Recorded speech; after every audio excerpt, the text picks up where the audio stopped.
अरे का हो सुनत नहीं को का? अरे का हरे का चिल्ला के अपन गला और हमार कान के पर्दा फाड़त रे। सुनाओ सुनाओ। अरे कैसे बोलत है रे? तोरा जैसन लइकन के ना और सही बोलल चला। सुनू अरे सरसों जैसन फुलाइल बाड़ी, मटर जैसन गदराइल बाड़ी, अब फागुन में फगुनाइल बाड़ी, तो वो सादा सादा होलिया में कहाँ घूमत रे? कोई रंगे वाला नहीं के कहाँ तोरा के? हम कहीं घूमी तोरा उससे का मतलब रे? अरे मतलब बान रे, सुने के मन हो के तो कह सुनाई। अच्छा तो फगुनाइल बड़े न तो अपन मतलब वाली बतिये सुना ले। बोल बोल। अच्छा तो ले सुन ले। गला वाला हमारा से आबाद रहबो ना भगो।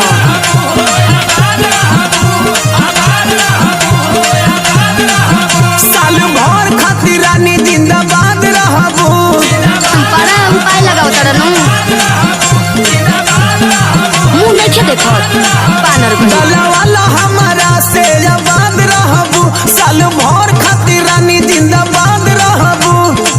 डर नहीं खेला गप तोरा। अरे दे डराए वाला ना हो। डर नहीं खेला गप तोरा 786 से रंगोई भी नहीं ना।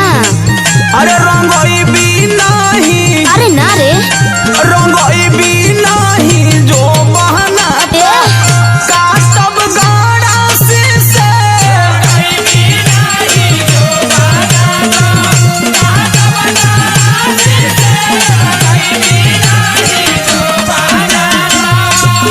तू जैसन सोचत बारे न।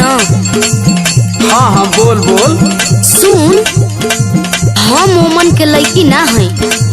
अकरे ओमे का ना हई तो कवना में को लड़की हई? अच्छा तो सुन बतावा तनी। हाँ हाँ बोल बोल। दूरे हटावो हमसे रंग पीछो करिया, हमारा नानी को लागे ओई समझी करिया। सफा है रे हो गल बड़ा ना। भाग जा नजर से।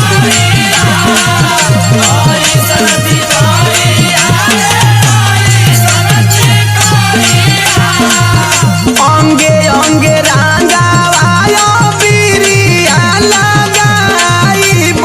अच्छा केतनो धमकई भी बाकी रंगिए के जाइब। थाना में बांधल जइबे। ऐसन का? थाना में बांधल जइबे, झूल जइबे फांसी से। रंगोई भी नहीं। इतना आसान बा? रंगोई भी नहीं। चल जाना तो। अरे रंगोई भी नहीं जो बना चुप रह। काटब गाड़ा से। हाँ तो घरे कुदारी बा।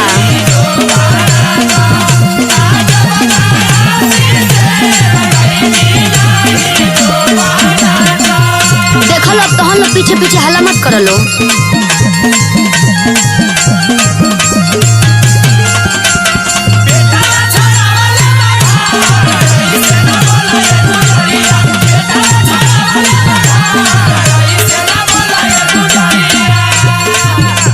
सुन सुन बे।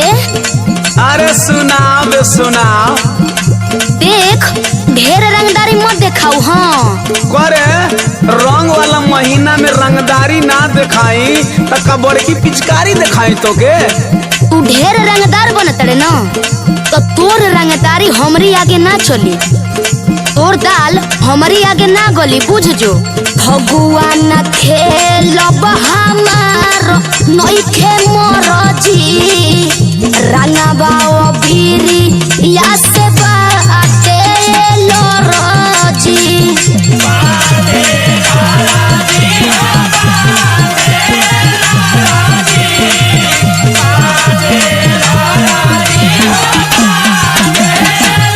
कही दे तनी एकदम हमरा ठीक ना लगेला। अभिया जवानी आके कहे तू जरावेली। हमार मन बॉबी दीवाना जी के कहे छछनावेली। औकात में। रंगोला तुरा जीवानी तो हरा बदमाशी से रंगा लेबी, ठीक बा। रंगा लेबी, ओहो रंगा लेबी जो बनाना काटब दूर हटा। से रंगा लेबी जो बनाना ऊपर गिरबा का से रंगा लेबी जो बनाना ठीक बा। से रंगा लेबी जो बनाना। तो चलो सरसों में